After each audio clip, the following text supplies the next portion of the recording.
Hey guys, it's Trish with Hip Homeschool Moms. How are y'all doing today? We are here today to learn Latin. Can you believe it? We're back in class. So today I wanted to remind you all to go to Hip Homeschool Moms Community because that's where all of the question banners are, and that's where you're going to be eligible to win some of the prizes that we have. So you be sure to head over to Hip Homeschool Moms Community, which is a Facebook group, so that you can be entered to win some of the prizes. But I wanted to give you some of the business side before I brought in Dwane, because Dwane's our business. We're going to talk to Dwane Thomas from Visual, Latin, and Compass Classroom, and Word Up. Anyway, let me bring on Dwane, and he can tell you all about it. Hey, Dwane. Hey, everyone. Hey, Trish. How are you doing? Doing well. How are you? I'm good. Thank you for joining us today. I'm excited.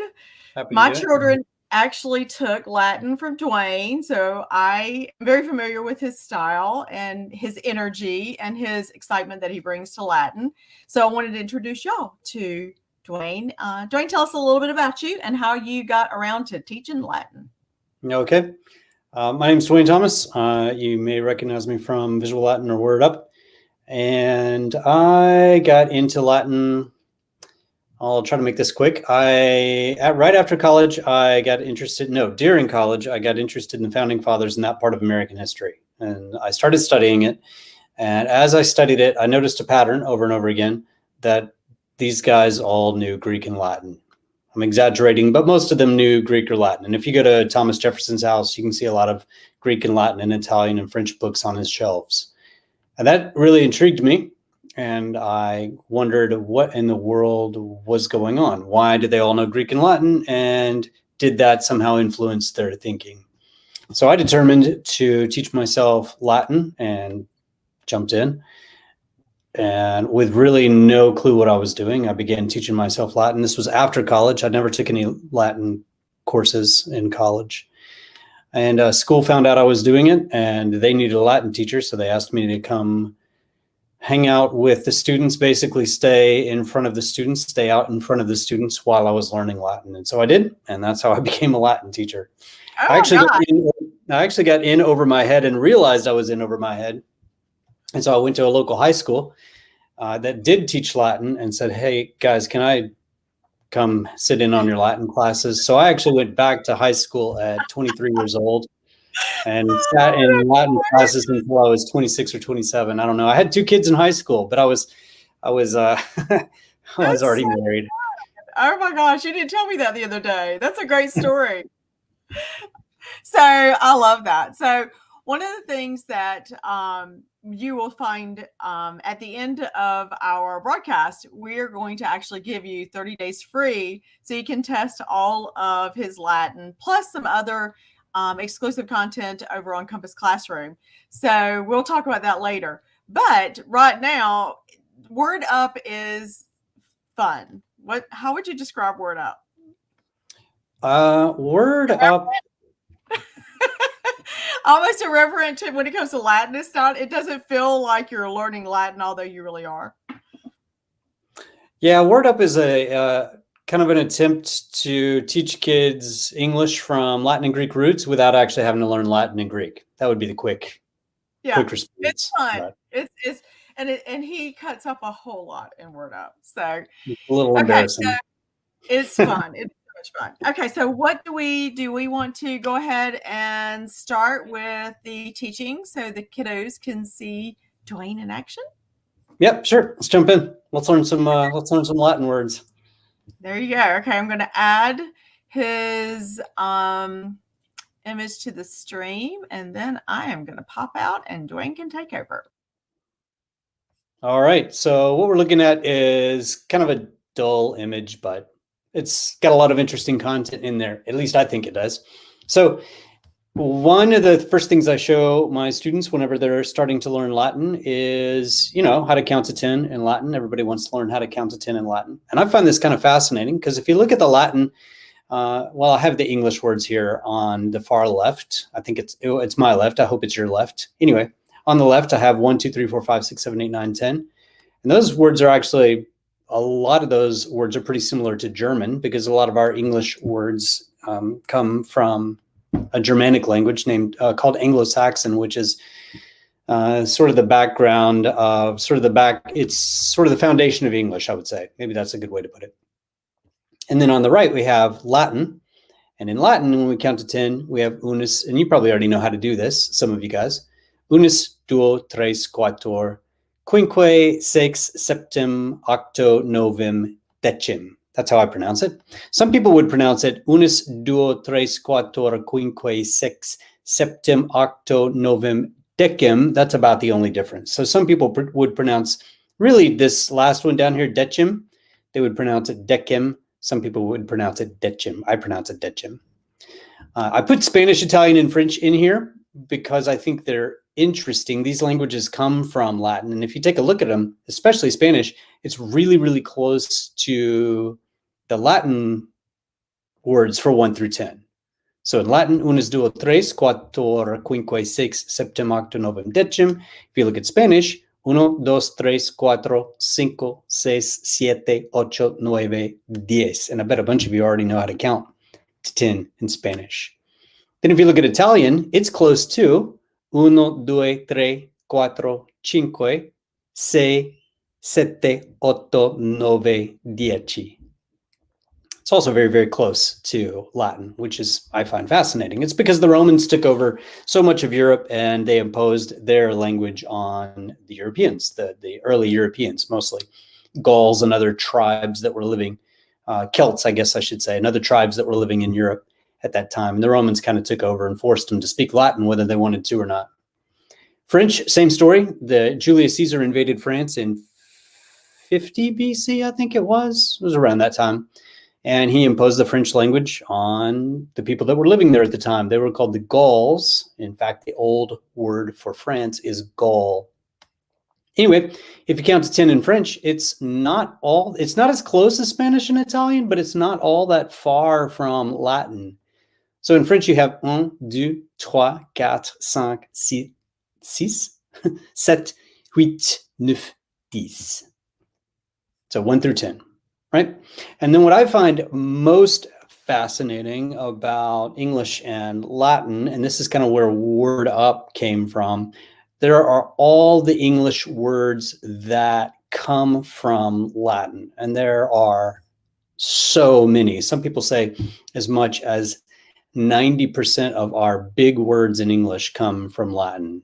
Definitely about 50% of our language comes from Latin. So we get so many words from Latin. So I put some on here, but if you're here live and if you're watching this and if you have access to the chat box, feel free to jump in and type in words that you know that might come from these words. So I'll get us started. Unus in Latin means one. And this is where we get the word unicorn. Okay, so that's one word that comes from unus, but there's a bunch that come from unus. You can probably think of some. Unus in Latin means one, which we've already talked about. And the Latin word for horn, like the horn on a unicorn, is cornus. So you take the word corn and then you add us. So cornus means horn. This is where we get at Thanksgiving, at least when I was a kid, people used to do this. I don't know that they do this anymore, but at Thanksgiving, we used to put something called a cornucopia on the table. You'll still see it in paintings and in depictions of Thanksgiving. You'll see a cornucopia on the table. And a cornucopia is from this word again, cornus, which means horn, and then copia in Latin means plenty. So unicorn is one word that comes from unus. We get unicycle, one wheel. We get unite, right? To come together as one.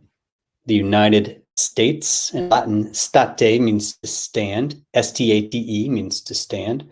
So the United States, they stand, state, together as one.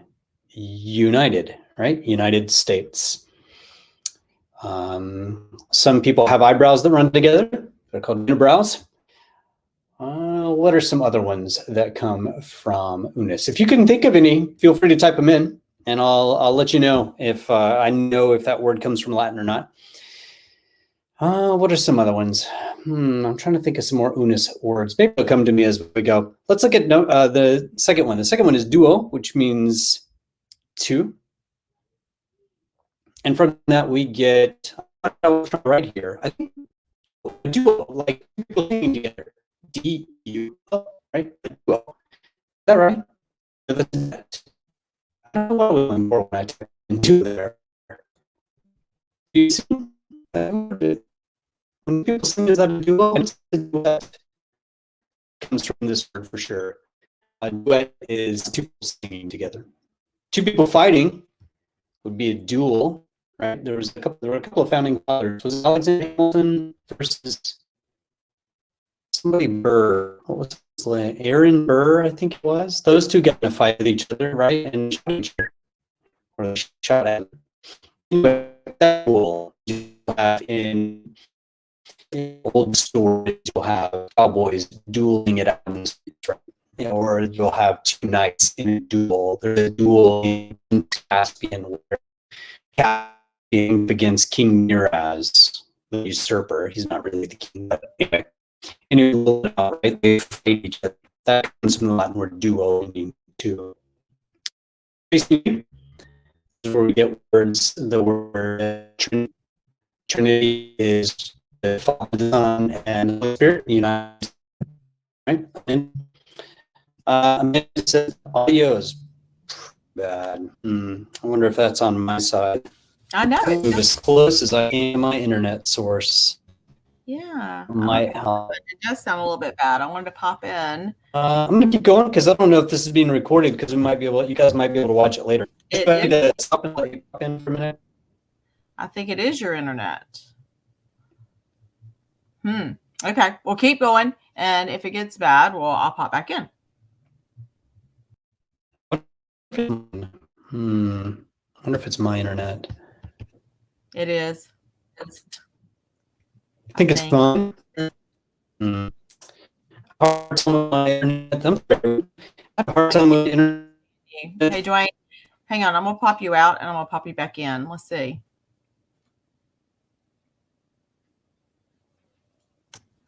Hi. This is the fun of going, y'all. I know. It is terrible. It's glitching. Everybody's over here saying it's glitching. Talk.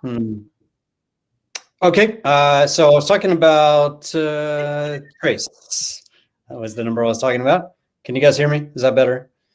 Much. So much better. Right. Yeah. Okay. I wonder what that is. I am right on top of my internet source. I'm standing as close as I possibly can to it.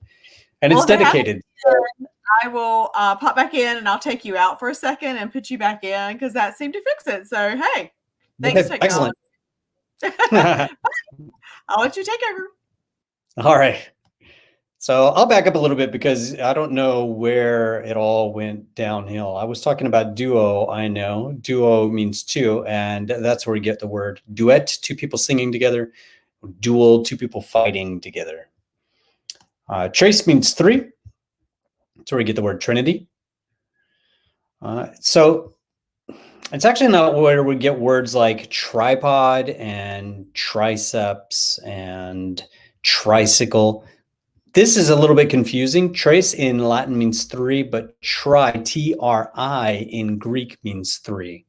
So technically those words come from Greek. So tripod, pod in Greek is foot. So tripod is 3 feet. Triceps, the seps in that word comes from the Latin word caput, which is head. And triceps has 3 heads. It's where the muscle, oops, wrong arm. This muscle here, right, attaches, why can I not say this word, in 3 places, a couple places at the top, 1 at the bottom, or vice versa. Anyway, there are 3 heads where this muscle attaches. Incidentally, the word muscle is from the Latin word mouse. The Latin word is mus, M-U-S, because the Romans thought that when you flexed, it looked like a mouse was running up and down the inside of your arm. Or in my case, a woodchuck. I'm just teasing. My muscles aren't that big. Okay, quattuor means 4.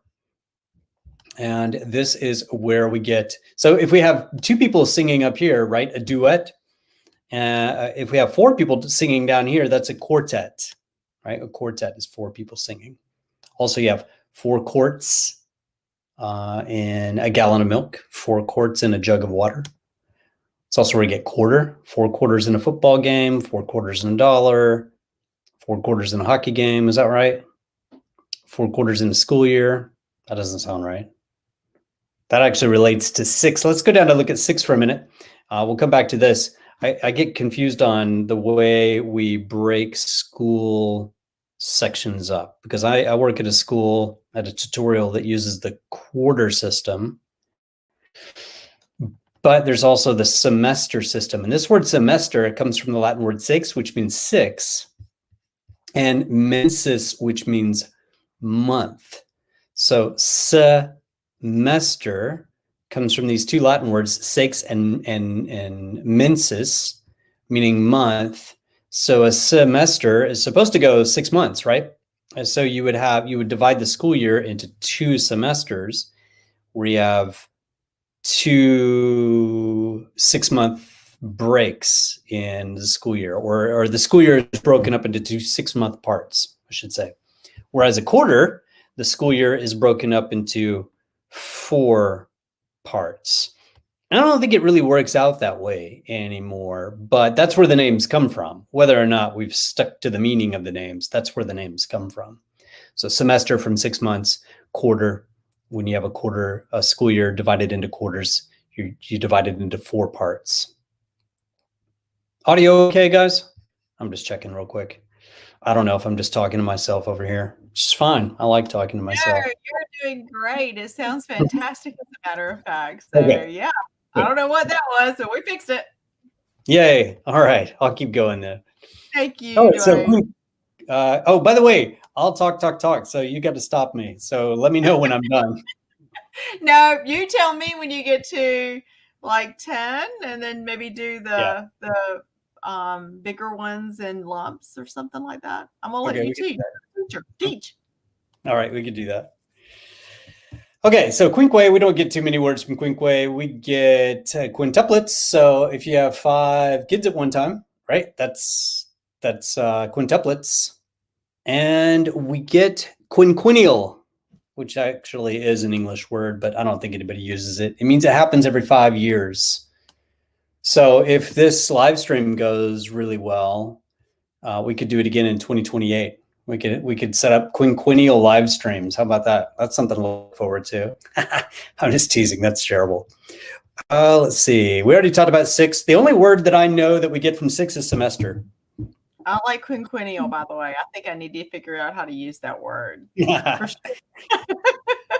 Yeah, I don't know. That's probably a throwaway word. Who's going to use that one? But it's fun to know. It is fun to know.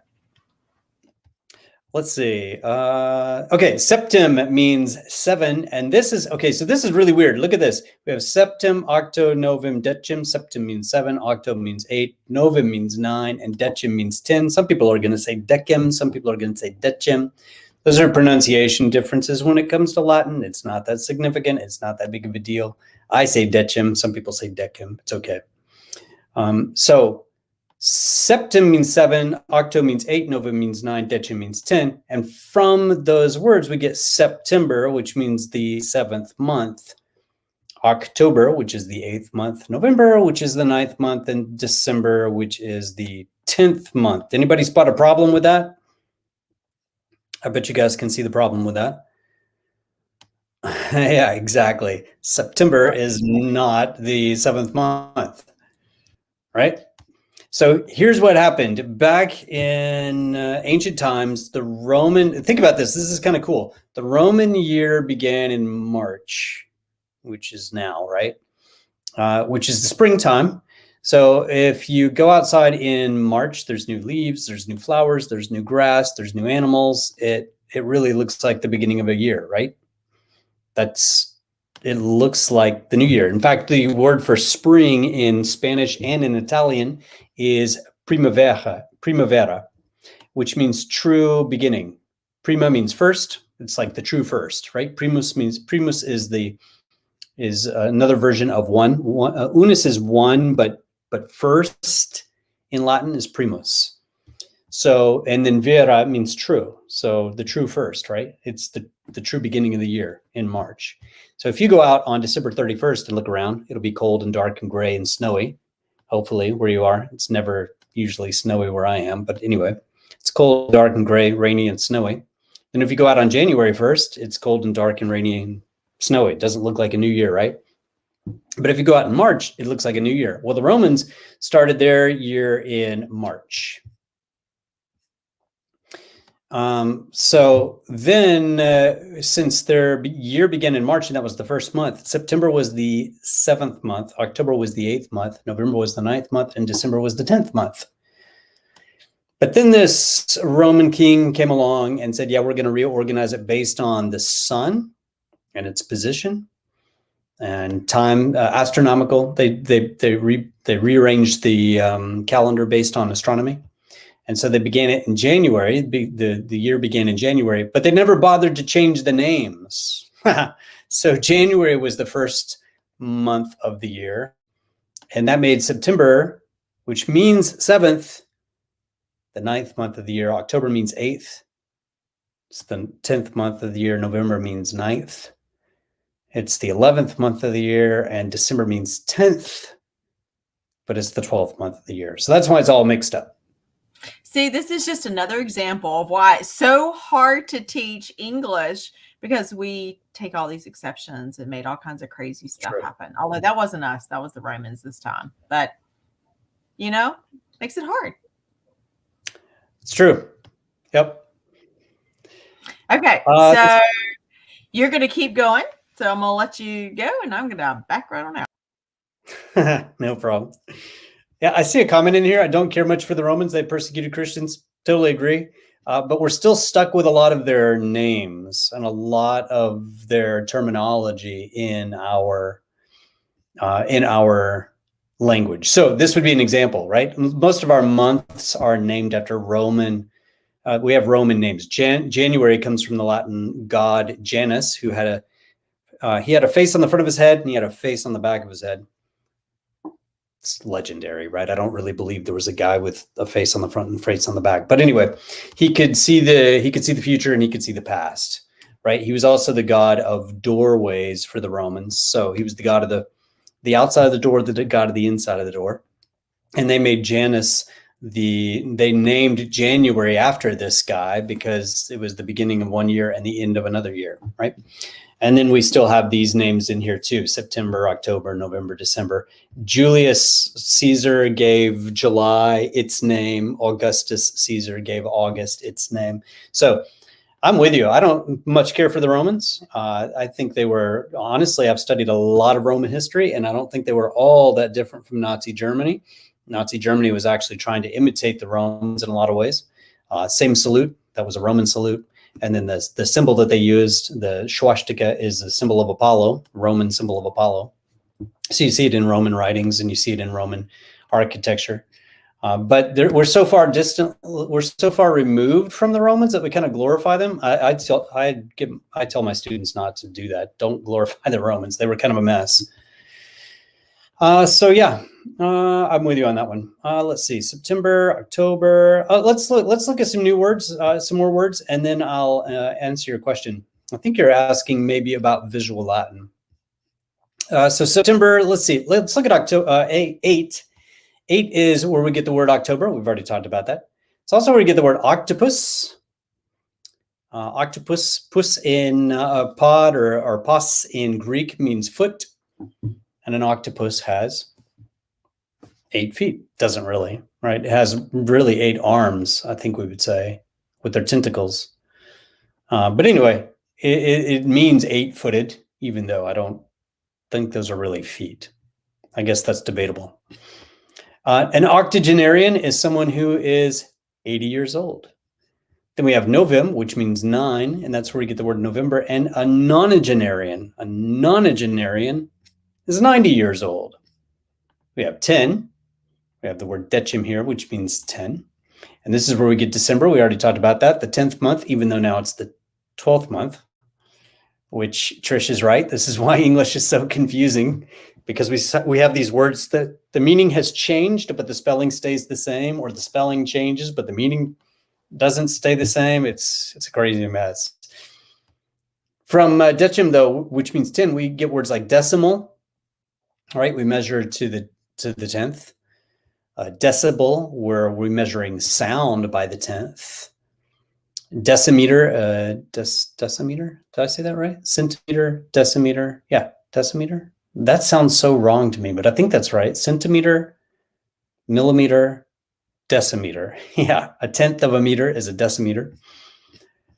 Okay, and so that's those are just English words, some English words that we get from these Latin words from way back when. It's had such a heavy influence on our language. I think I said earlier, 90% of our big words. So if it's a multi-syllable word like unicorn or trinity or quartet or quadrant or quintuplet, if it's a multi-syllable word, if it has more than one syllable, it's very likely a Latin word that gave us that English word. Okay, quick question. What grade level is this for? You're probably referring to Visual Latin. I recommend students start it in middle school, but some people don't even start it till high school.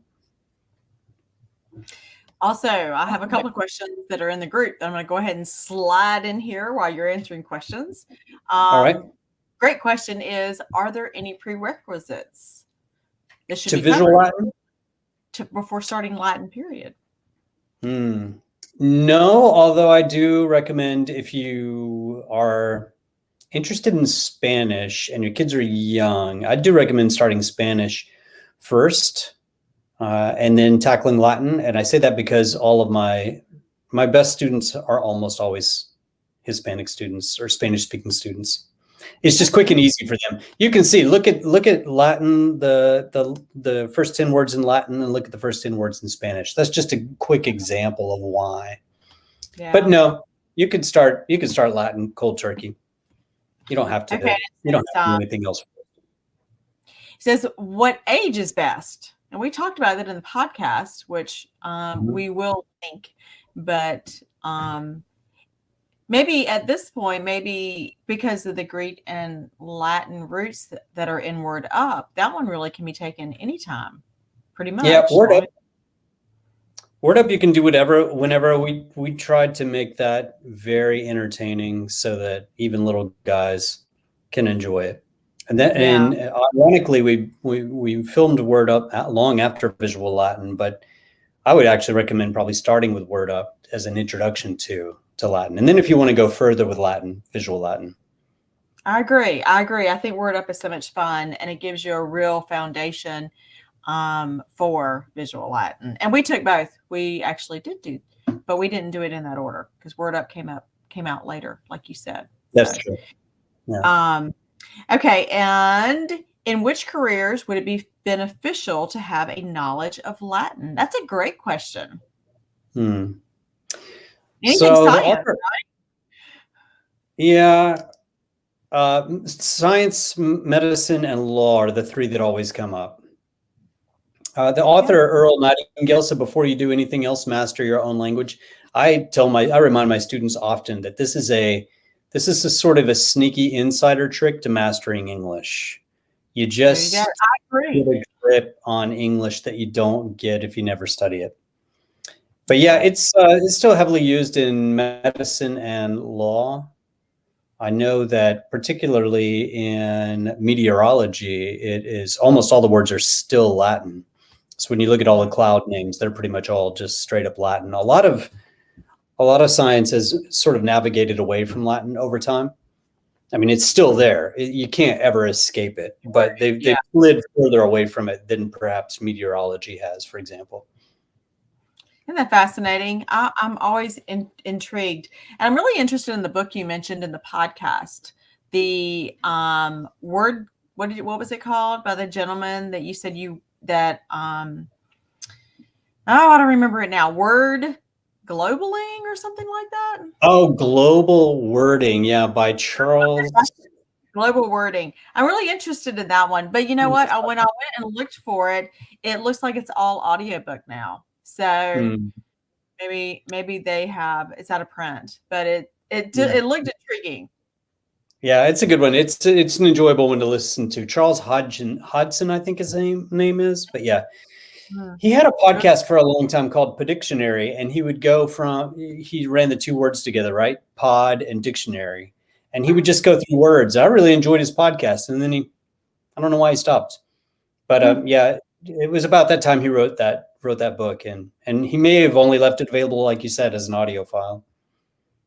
So you also used another term that in our podcast that I wanted to refresh everybody on, J.R.R. Tolkien. You mentioned him. And one of the things you mentioned about Tolkien was that you mentioned that he's what's the scientific word? Do you remember? A philologist? Yes, thank you. Perhaps. But that 3 of his languages were languages that he wrote. That's so Correct. fascinating. Yeah, it is fascinating. Elven, what were the? I don't know them all. Dwarvish, I think maybe, and then the bad guys. Who are the bad guys? Orcs. I think they have their own language, and I don't know if those are the 3 languages he wrote. I know Elven is one of the languages he created, but yeah, he created vocabularies, he created dictionaries, and he created grammars for these languages, which is fascinating. And he did it. He said that. We talked about that in the podcast. He said that from Latin, because Latin was so well behaved, he was able to figure out how languages worked and then create his own, which is kind of a fascinating thing. It is that's a very fun way of putting it, and I agree with him. So we love Tolkien. We're huge Tolkien fans. We actually, I'm also a very big believer in the read aloud. Doing that even when they're older. And I read Beowulf. J.R.R. Tolkien's version of Beowulf, even when my kids were in high school. It's so good. Oh my gosh, it's so good. So I'm really intrigued by his languages now. I want to have to tell my kids about that. They're going to be. Yeah. I mean, they know it because they read all the books, but at the same time, I don't know that we knew that it was an official language. So it's pretty fascinating. Yeah, there's people learning it out there. You always bring such interesting tidbits of information. I literally could talk to you all afternoon, but I'm not sure I'm supposed to. So I'm going to let you finish your Latin lesson, and then I will pop back in. So I'm popping back out, y'all. All right. So I didn't write these on the charts, and I should have, but I'm going to go through. These are called the cardinal numbers. Cardinal comes from the Latin word cardo, which is door hinge. Cardinal numbers are the hinge numbers, right? Everything swings on these numbers. And then there are the ordinal numbers. So in English, the cardinal numbers are 1, 2, 3, 4, 5, 6, 7, 8, 9, 10. You guys know that.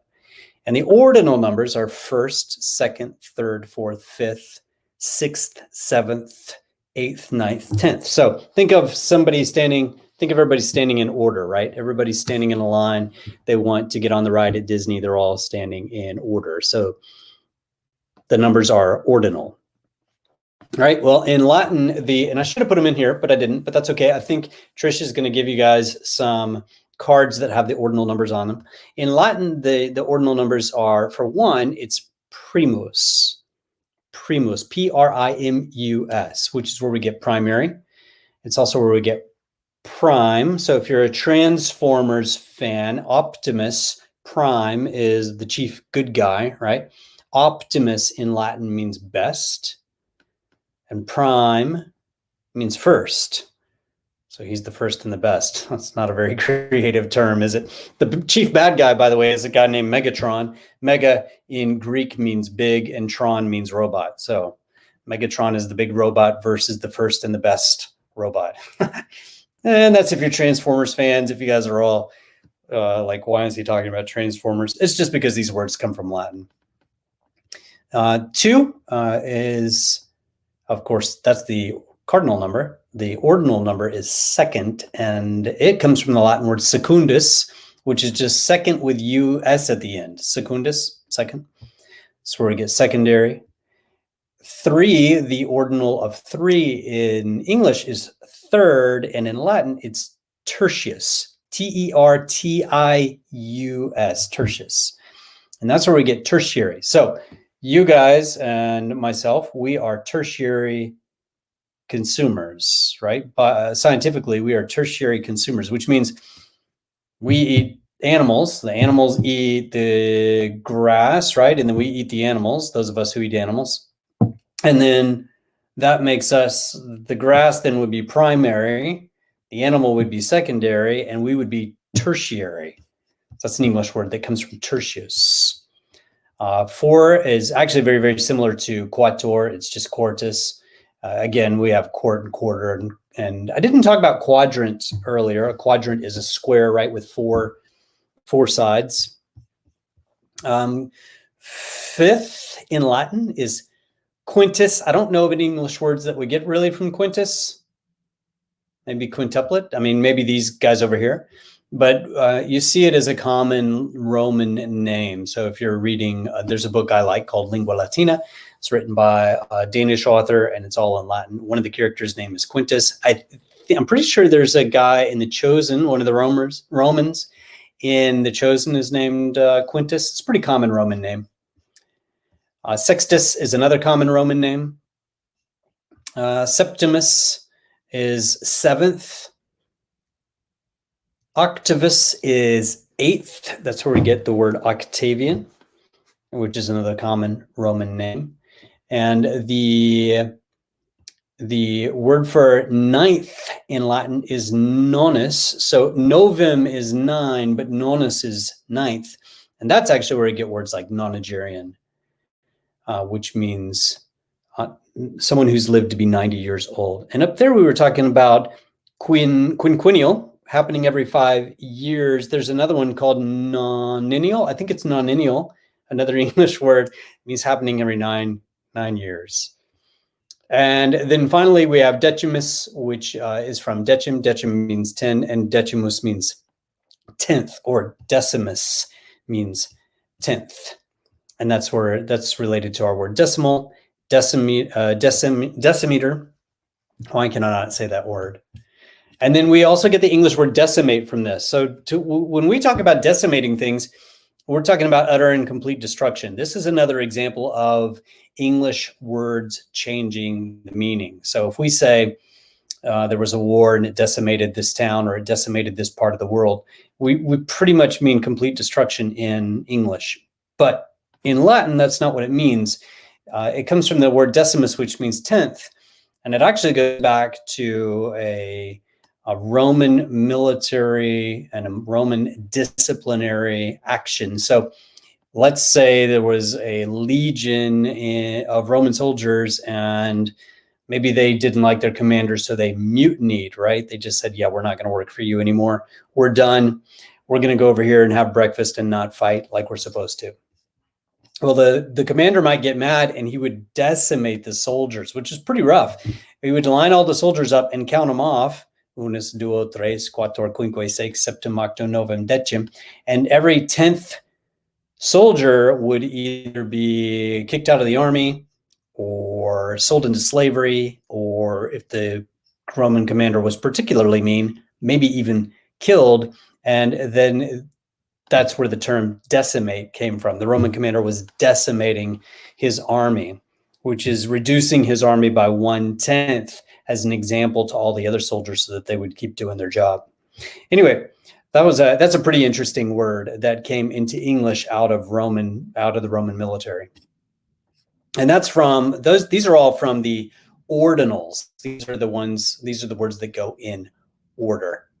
Primus, secundus, tertius, quartus, etc.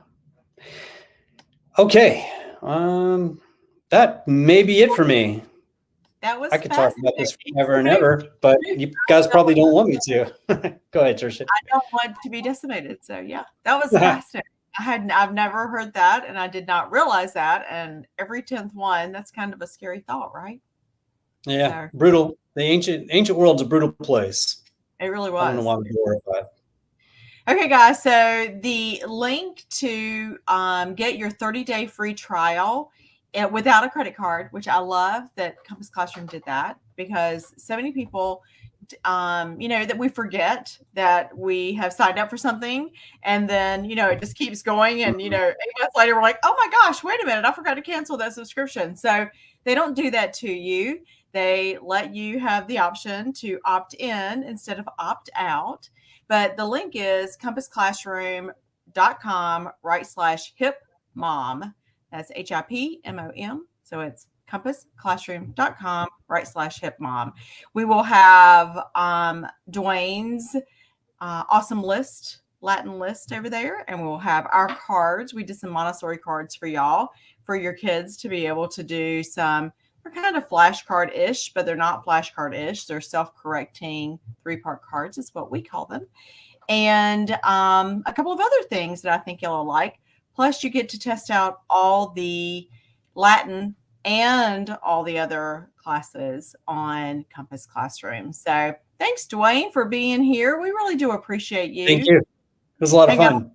I'm going to take off your notes now. And if anybody wants to follow along and get to know Dwane, they can go over to Compass Classroom. And I'm sure Dwane would love to have you in his Visual Latin and Word Up. Y'all do check out Word Up. It is super fun. So thanks, Dwane.